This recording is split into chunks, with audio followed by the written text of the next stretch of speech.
Hello everybody and welcome back to Aurora 4X. I of course am Sir Beardian, and today we are continuing on our general breakdown and guide of Aurora. Now, just before we actually start ticking along the time, we do have one last little thing to do for our colony, and that is the leader and governor command. So as I said in episode 1, I believe, or 2, commanders give bonuses to whatever they're assigned to. So if we go and click on Riker over here, we have our commander screen. Now, this button up here will turn automated assignments on and off. Now, it doesn't allow or block the promotion and demotions. That, like I said, is controlled by the realistic promotions. No, not realistic. Yeah, realistic. That's controlled by the promotion settings in the game menu, but this will automatically allocate officers to ships and ground forces at the 5-day increment. Tour length is how long they will be allocated to that force before the auto-assigner will reassign them. Generally speaking, unless you have issues, and even then, you should have this on, because it alleviates a huge amount of micro and it stops officers from dying and then not getting replaced. So we're going to leave that on. Well, I believe we only have a couple of ground forces that will actually get reallocated. Naval officers and ground force officers are the only ones that are actually reassigned during auto assignment. Civilian administrators and scientists are not. So just keep that in mind. You do have to keep track of your civilian administrators, whether you have automated assignments on or off. So, scientists we don't have to worry about because that's controlled through the science screen, so administrators is what we will need. Here we are. There's only one rank, civilian administrator, nothing else you can do. Who do we have? So, we have a couple of people. We have Joseph Parkinson here. Actually, let's go for a top. Mitchell Fleming. So, you see up here, Civilian Administrator Mitchell Fleming. You can actually rename this. It doesn't have to say Civilian Administrator, but that's what it says by default. And you'll notice that there are several different rankings, and you can rename these and name them what you want. The Empire theme will actually change these as well, so something to note. Now, Civilian Administrators. Civilian Administrator Mitchell Fleming. He has no assignment at the moment, because obviously nobody is assigned yet. Location, he is on our homeworld. And homeworld is where this particular leader is from. This is determined by which... it basically picks between all of your academies. So if you have academies on different worlds, this might be different. Otherwise, it's just going to be on your homeworld.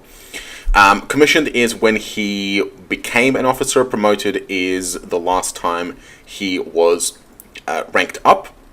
And time in tour is how long he has been in control of whatever he's been in control of. Education, that is exactly where he was educated. I don't know. This is basically just flavor and fluff. Health condition, it goes from excellent down to, I think, good, and then poor, and then they die. So this gives you an idea. If they're not excellent, keep in mind that they might die soon. So something to be aware of. Do we have anybody who's actually... Well, they're all 21. But here we go. Joseph Parkinson, he's only good. So he has some minor medical condition that will potentially reduce his lifespan. And at the moment, they're all 21.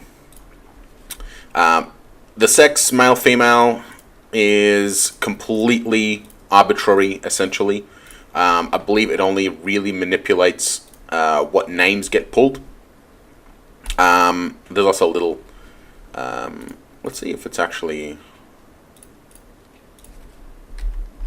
There's a lovely little Easter egg that sometimes happens. Okay, if we find it, we find it. Available for pickup is... you have to tick this if you want the officers to be collected by a ship with specific pickup orders. Generally speaking, you probably won't ever use this. Do not end tour will stop the auto-assigner from reassigning them when the tour is up. So if you want somebody to be always and forever locked into commanding that one particular ship, you want to tick this for them so that they do not get reassigned. And promotion score is what the automated promotion uses to figure out which rank they should be. So he's only got 25, and so he's rank 1. 100, rank 1. Well, 0. I'm not sure what that N does. Well, something a little bit weird. He's got 100, but if we go here, so Catherine has 1711, and she's a Commodore. William and Isaac have around 450, 550, so they're captains, and then these guys have 422. The amount of leaders you get in each rank is proportional. So if you want more Commodores, you have to get more captains. To get more captains, you need more commanders. To get more commanders, you need more lieutenant commanders. So it's entirely possible for the promotion scores to be extremely close. So our top-ranked lieutenant commander has 214. Our bottom-ranked commander has 232. Not much difference. Like a 30-point medal will bump Jonathan up to commander and drop Declan down to lieutenant commander. I think they might get demoted. I'm not sure. Anyway, that's your promotion score. So if you want somebody to get ranked up, raise their promotion score with your medals. This will increase based on their ratings and bonuses. So we can see here that our Commodore Catherine Graham has a crew training rating, which I will cover later, of 200, a fleet movement initiative rating of 110, and a fighter ops bonus of 10%. So in terms of raw bonuses, she's not very good. But the crew rating bonus of 200 is probably what's jacked up her promotion score. If we have a look at William, he's only got a rating of 25, and Isaac only has 445. So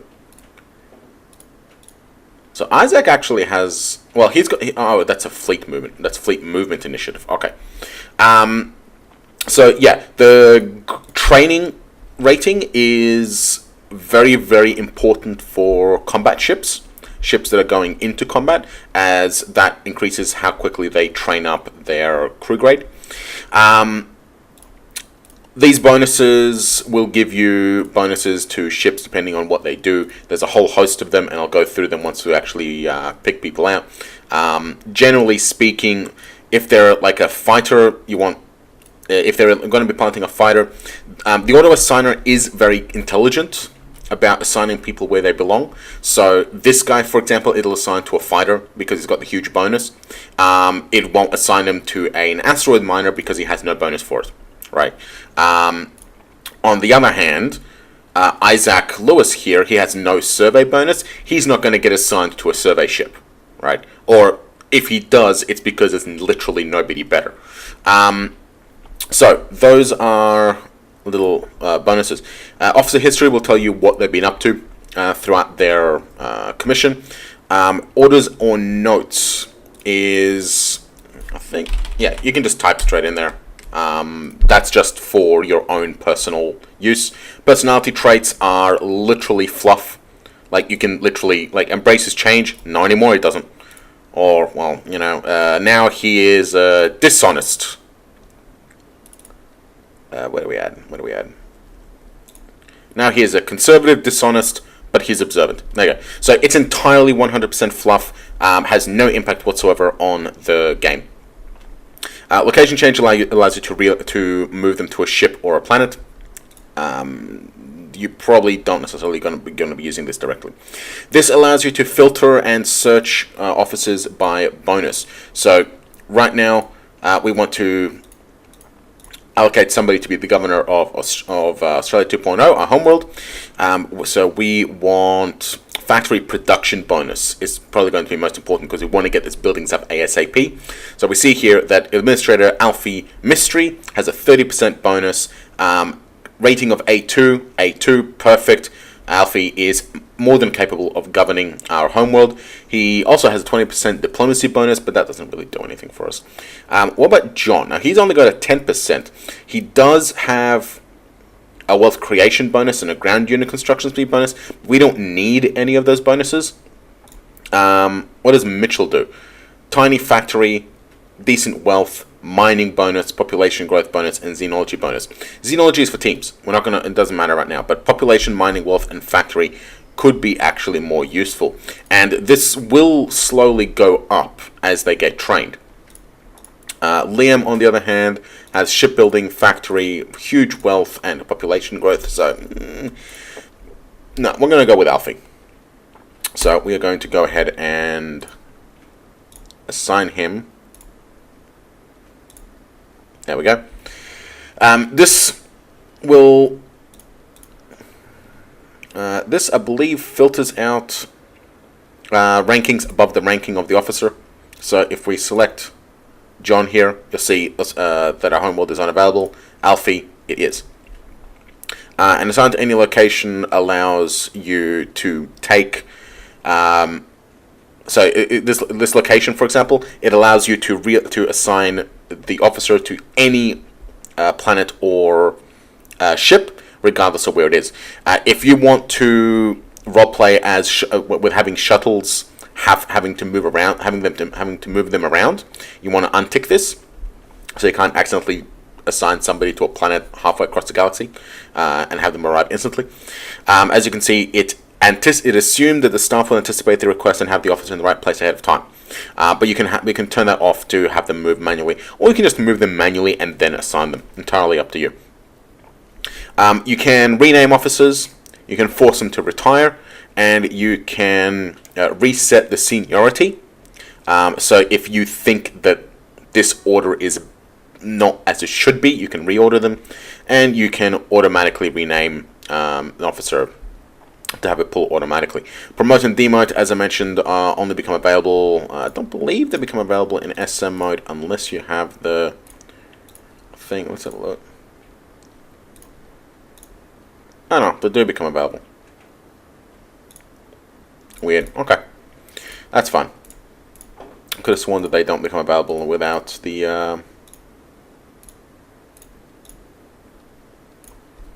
automatic assignments turned off. Doesn't matter. Anyway, grant title allows you to give a title to the officer. Award medal allows you to award them a medal. In order to be able to award a medal, you need to create a medal. And when you go new, it lets you pick a medal, and you can welcome to add your own. Name it whatever you want. Give it a promotion value, which can be negative. So if you want to punish people by lowering their promotion score, you can do that. And a text. 100% fluff except for the promotion value.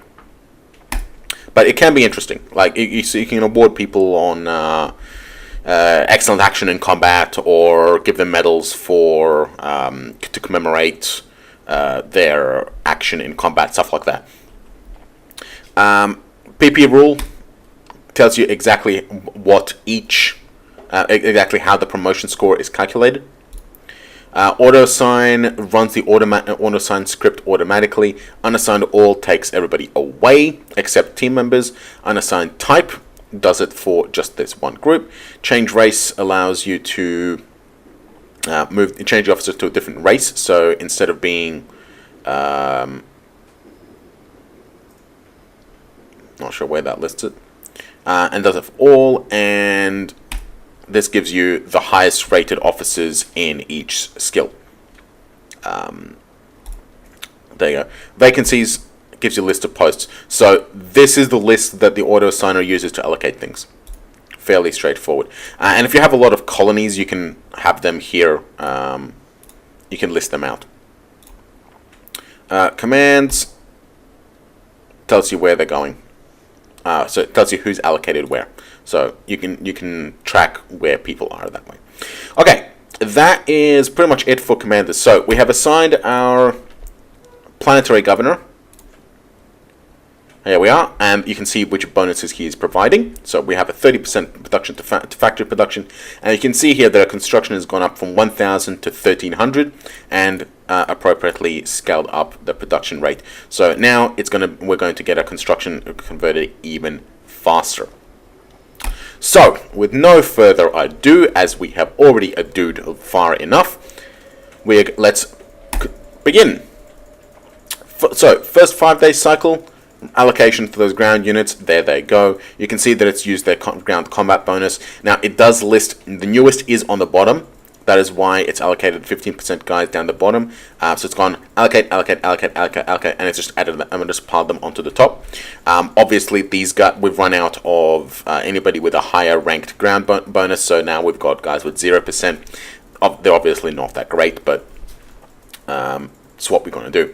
One other thing we want to do is we do want to set up a diplomatic team. This guy doesn't have anything else useful. This guy, he's got a survey bonus we want to keep available. Terraforming fighter, worthless. We'll use him. Well, he's the governor of our world, so we can't use him. Yeah, we'll take him, and we'll take. That's only 4. No, we'll come back to that. Let's continue. Next 5 days. And you can see that our planets are now beginning to orbit. And our comets are beginning to move. In and out. Comet tails will actually remain the same length. They're only an indicator of which direction they're moving, not how far they're moving. Because they speed up as they get close and they slow down as they go out. And we can see that our planets at the beginning are orbiting nicely. We have run out of sorium for our fuel production. Okay. One thing for fuel production to keep in mind is that while shutting these down will take 6 months to restart, stopping here does not. So here it is completely instant. So we need that sorium. We're only really producing some, but we don't have any ships to actually consume it, so we're not going to need anything from there. We're just going to run our stuff. You can see that our reactor is slowly starting to come online, and we can see that we now already have 5 construction factories and 1 ordnance factory. So you can see this start to tick down. Another factory built. So 1352. Got a new officer, ground unit. Yeah, that's fine. So 1352 and 1365. So we're gaining about 13 construction. So the 10 that I mentioned that we're going to get, plus 3 from the bonus. So we're getting about 13 construction with every factory that is produced. And that's just going to snowball and escalate how fast we produce. So 682.5, 689. And considering it only costs 20 to build one, gaining a tiny amount of production rate is going to cause a serious reduction in how fast it's built. So 9th July 15, 9th July 15, 21st May 15. So that's like half a month for every one that we convert. That's pretty significant. We're going to keep going.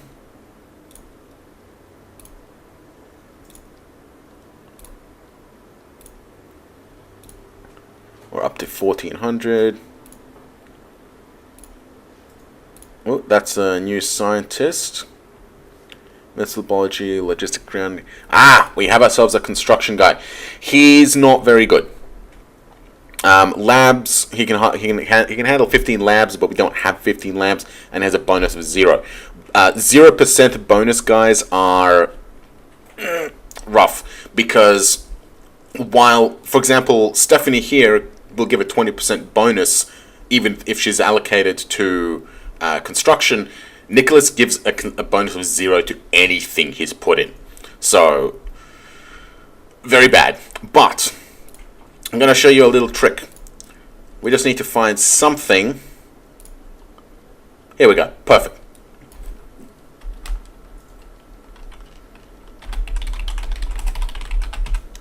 This is a lovely little trick for training a scientist. If you create a project, any project, name it something obvious. There we go. And what we're going to do is we're going to just take one lab away for a second. And where was it? It was in sensors. There he is. and we're just going to allocate one lab, allocate the project to him. Now, if we remove the lab, he's producing 0 RP, but he still has the project, right? The way that scientists train is that there's a script that checks the training level. If they are allocated to a project, it has a significantly higher chance of them improving their skills. If they are not allocated to a project, there is still a small chance, but nowhere near as high. So, if you really need to train up a scientist, this is how you do it. Especially if you're short on labs and you don't really have enough to make it worth your while. Once you're done, you can always just delete the project and get rid of it entirely, so you don't have to worry about it. So that will hopefully get him to train up a bit faster, and he might actually become useful. 0.8. So we're almost producing one. We're getting there. Pretty soon we're going to be converting one per week. And I'm going to be calling this a week. I know that a week is 7 days, but 5-day cycle is just really awkward to pronounce. We've got another ground unit guy. That's fine. And we're also, we're also producing mines and ordnance factories and labs and stuff like that. So we're already up to 4 ordnance factories, even though we only have 20% of our production. But we're also producing raising our mines as well. So we have 14 mines so far. So we're already producing 95 tons of production capacity as well. So even though we're going to be producing faster, we're also going to be mining faster. So it's important that you be building mines and construction factories, just so that you can keep that under control. Because if you increase your production speed, if you increase your production speed but you don't increase your mining speed, then you're going to run into the issue where your consumption far outstrips your production. Alright, we've got a naval officer.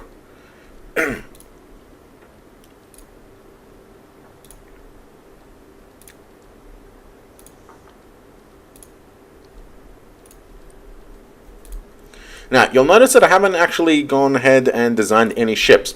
And the reason for this is that, as I mentioned in, I believe, a last episode... Oh, our shipyard's done. Just going to stick another 1,000 on there. As I mentioned last episode, one of our... Colonel Patrick Dickinson has been killed in an accident. Unfortunate. As I mentioned last episode, our engine technology is so utterly garbage that it's not really worth building a ship. But we now have our labs about to finish pressurized water. Now I'm going to show you another little trick on how to save research points. So how much are we actually generating?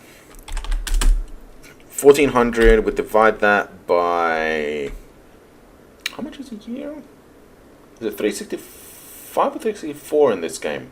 I'm pretty sure it's 365 because it all has to round up to 5. So 365, 3.8, we multiply that by 5, so about 20 points. Okay, so we're getting about 20 points of RP per week. And what this means is that if we were to run a week right now, we would use 1.6, the other 17.5 will be wasted. Doesn't sound like much, but if we had 30 labs on here, that would be a hell of a lot of wastage. So what you want to do is you want to queue something up. Anything, right? Anything at all.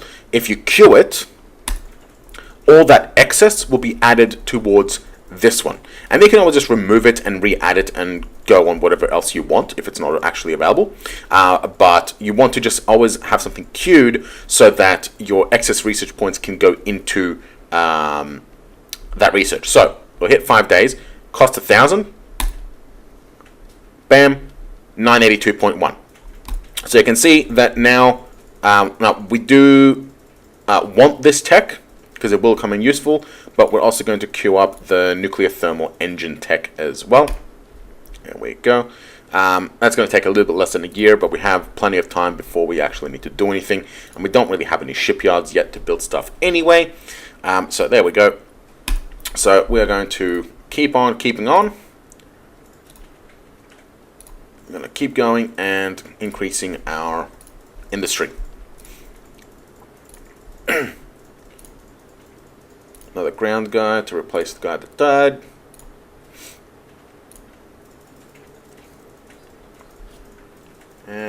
Alfie Mystery has increased our wealth creation bonus by 5%. So there we go. So now he has learnt the ability to increase wealth. So the bonuses that they have when they are created are not the ones that they stick with. So it is entirely possible for them to increase bonuses based on what their job is. Keep in mind that they will only increase the bonuses, they will almost entirely increase the bonuses that are related to their job. So a civilian administrator assigned to a Planetary Governor will increase the Planetary Governor bonuses. But for example, a captain assigned to a survey ship will increase their survey bonus as they survey. They won't necessarily increase their fighter bonus as they survey. So just keep that in mind. But there are also different triggers. So a survey captain will increase their survey bonus trigger as they complete surveys, rather than just in general. So they can also increase their other skills as well, not just their surveys. But they are very, very much inclined to increase their survey skill over anything else. And he's schmoozing up a little bit to the council or whatever. Naval officer. I was going to finish first. So even though we're producing, because the ratio is going to remain the same, our fuel refineries are going to get done before anything else, and then our ordnance factories are going to get done next. So we're actually going to drop this down to 10 so that it can absorb the refinery industry. Political reliability bonuses have gone up. We are 60 construction factories in. Shit.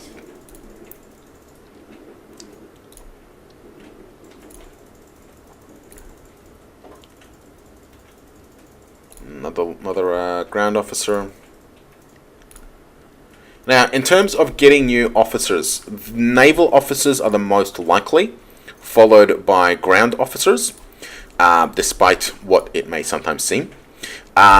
After that are civilian administrators, and last of all are scientists.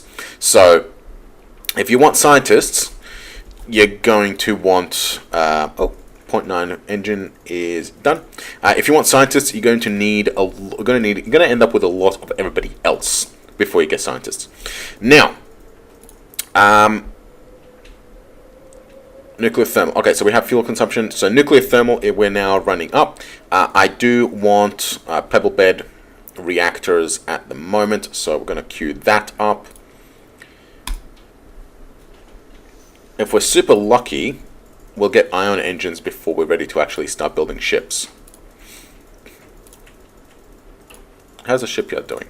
Oh, it's not actually doing anything. Oh, it literally just finished now. Okay, I thought I missed the alert. Yeah, okay, so it's ready to go. So we'll cook that off. Get another 1,000 tons. Now we are going to be running our survey ship in here. So that is. I might actually build a survey ship as soon as we get the nuclear thermal engines. Just get something out immediately. Tick that along. Alright, so it's been 2 years. It's reallocated the assignments. So ground units have been reshuffled. That's fine. And we have a new ground guy as well. Cool. It is now year 3. Yep.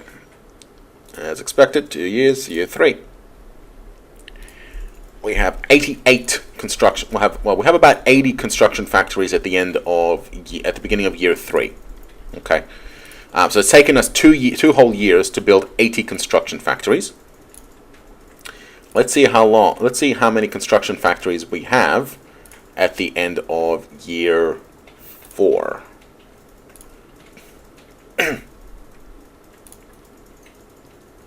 Well, we're about 0.8 of a factory per week at the moment.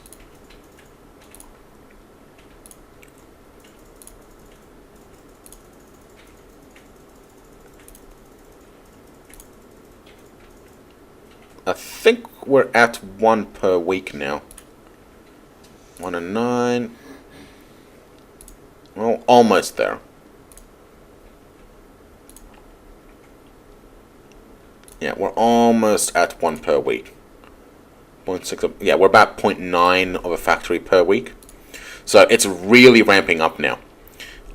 Ellis Skinner has ranked up to 15%. So we are now up to 1,600 research points per year. So we're going to get our engine on, what was it? Around the 9th of June, if it doesn't get any higher skill. So 9th of June, year 4. So we've got about a year. We've almost finished building our last refinery.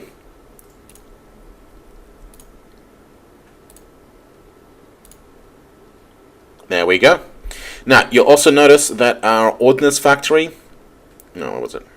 No, ordnance factory we're expecting. Okay, no, that's fine. This does not overflow. So as I'm aware, this does not overflow. So you ideally want to only be getting enough production to finish off the final job, and then you want to pre-allocate the rest. So if you have all of your construction into one job and it's only got like 10 left, move stuff out until the until you have just enough to fix it. That'll stop wastage of industrial capacity. But we now have our 25th refinery. We're not doing anything with them at the moment because we are currently stockpiling sodium. We have a tiny little fuel reserve that we are going to be using for our survey ship. It's only 380,000 liters, but it's going to be relatively easily to jack that up real fast, so not a huge deal. We are now producing maintenance facilities which are going to allow us to actually maintain our survey ship while it's in orbit. So that is fine. So maintenance facility, we're getting about 0.02 of a maintenance facility. They are significantly more expensive, so we can put out one every about 7 months. So it's going to take a long time to build one of these. Eventually we're going to build them up faster, but apart from the conversion, everything is significantly more expensive. So we are going to keep going. We just lost one of our Grand Commanders. Unfortunate. Or did we get one of our Grand Commanders? Was that a hiring or a death? No, killed an accident. But we did have a replacement. So it's fine. So, killed an accident, but assigned because replacement. Okay. Keep going. 41.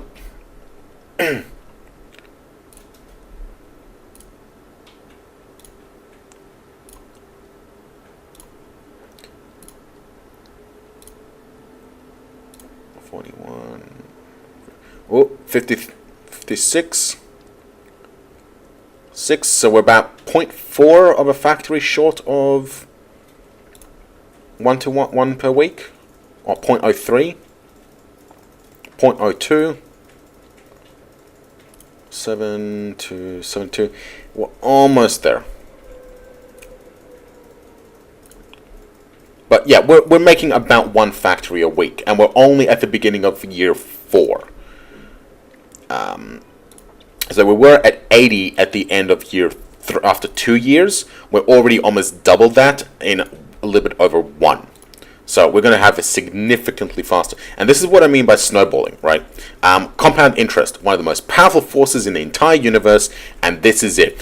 The more factories you build, the sooner, or the earlier you build, the more factories, the more your production capacity is going to be able to handle increases later on down the road. So you want to get those factories and those production buildings going as soon as possible.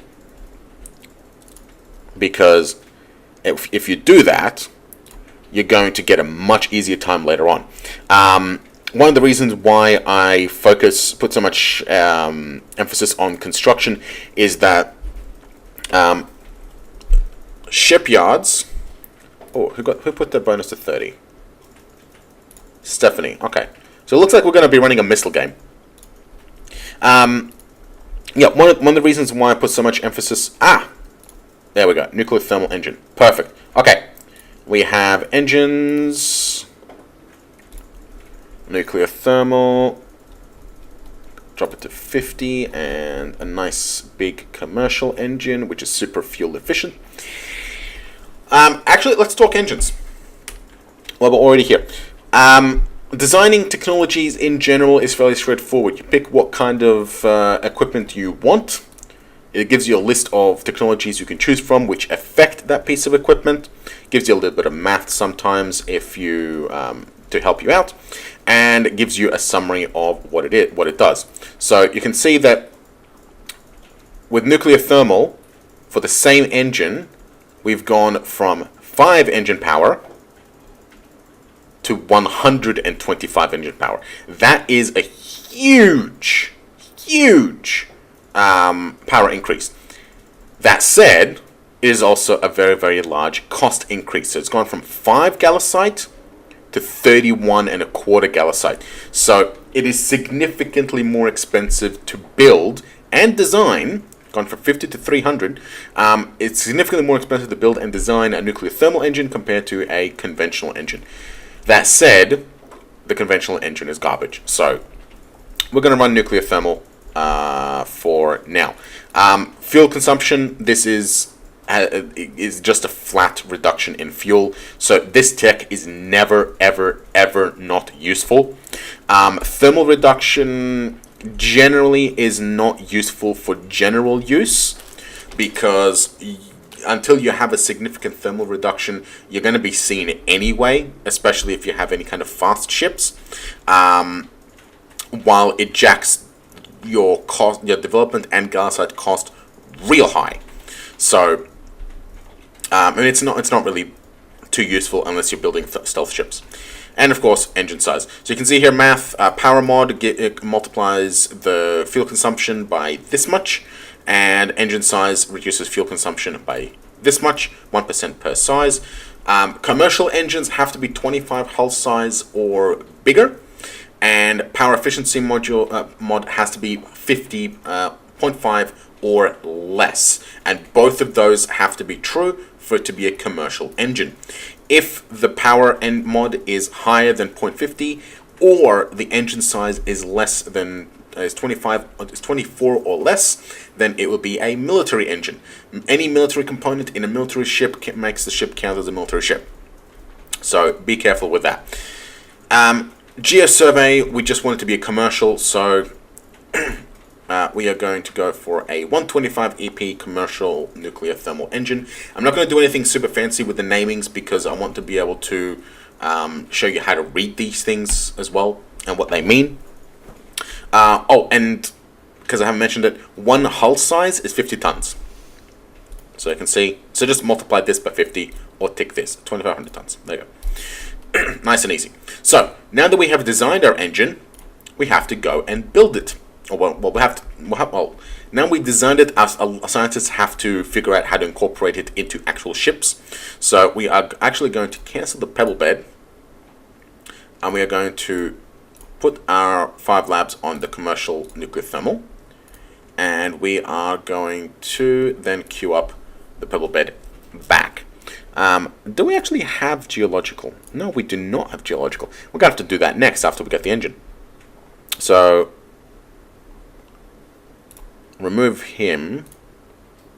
Now we're going to be using Stephanie for that. So no, let's get power. Put the pebble bed back in to soak up the research points, and then we're going to get. Do we even need that? No, I don't think we do. Okay.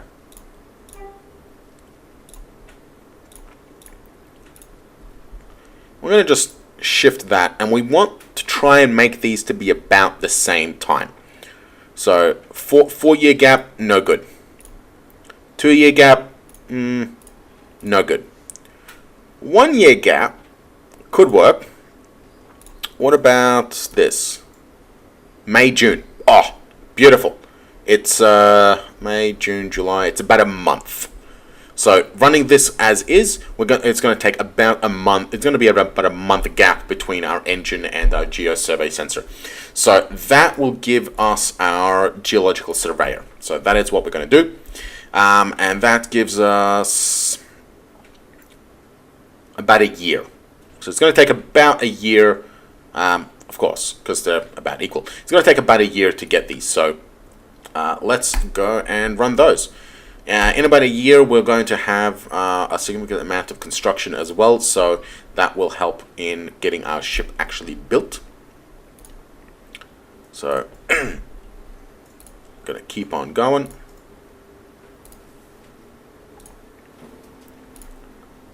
Tick down, tick down. It's currently August. Ah, there he is. Now is at 5%. Now we can do sensors.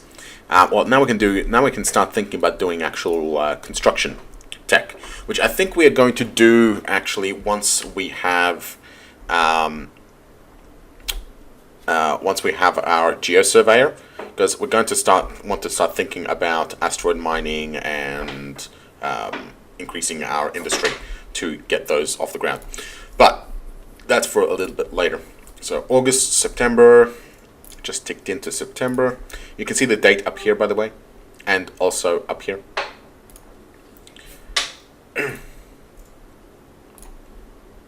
October.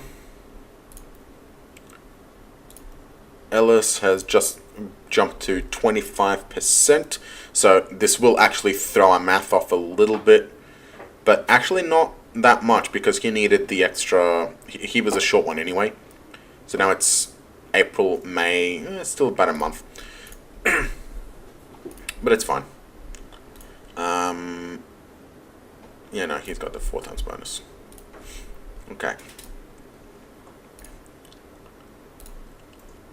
How we're doing on construction? We're almost there. Our conversion construction is done. Is right up there. We're almost to the end of the year.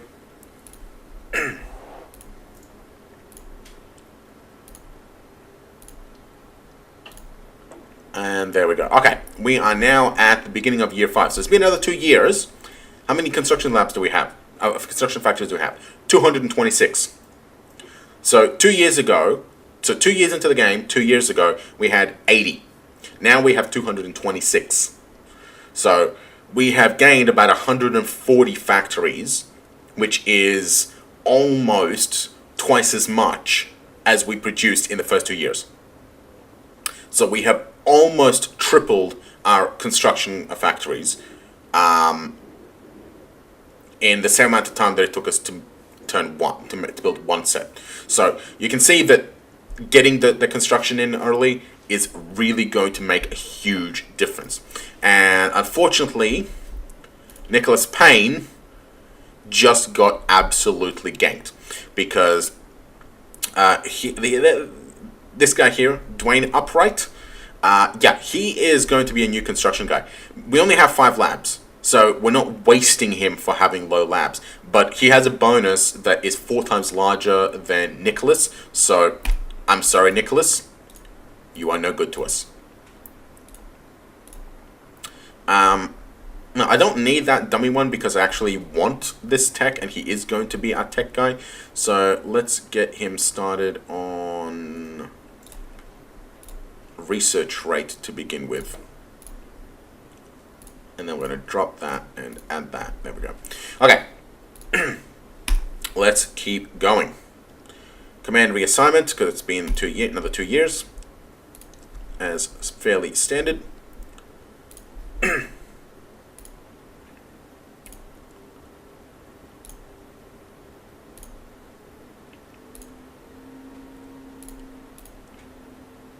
Almost. Now, because we only have 1 lab, it's not really going to be a huge amount of loss. We're getting like 4 per turn, 4 per week, so it's not a significant loss to have to just finish it off. Oh, and we're almost perfect anyway. Okay, there we go. So very little actually gained. Okay, we have our engine. That's fine. We're actually going to we're actually going to switch across purely to research rate. There we go. Geological survey sensor is almost ready.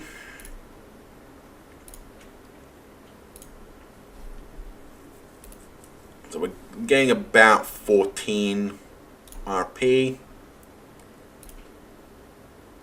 Okay, yeah, no, we're going to just drop that to 1 lab and shift to research rate. Done. Okay. So now we are ready to design our GeoExplorer. But because it is ship design, I am going to leave it for the next episode. So we have covered commanders and the basics of commanders and commander alignments, and we have made a bit of progress in getting our industry operational. We have quadrupled our construction from day 1. We're up at 4,100. Almost quadrupled, because we're not quite there because of the governor bonus. So we're 1,300 up to 4,100, whereas quadruple 1,300 would be for about 5,000 something. So we're not quite triple and quadruple with the governor bonus, but we are currently producing 4 times more than we were producing when we started, and that's only going to get higher. It's only going to get higher. We got 53 of our ordnance factories up. We have 53. That's a bit of an odd number.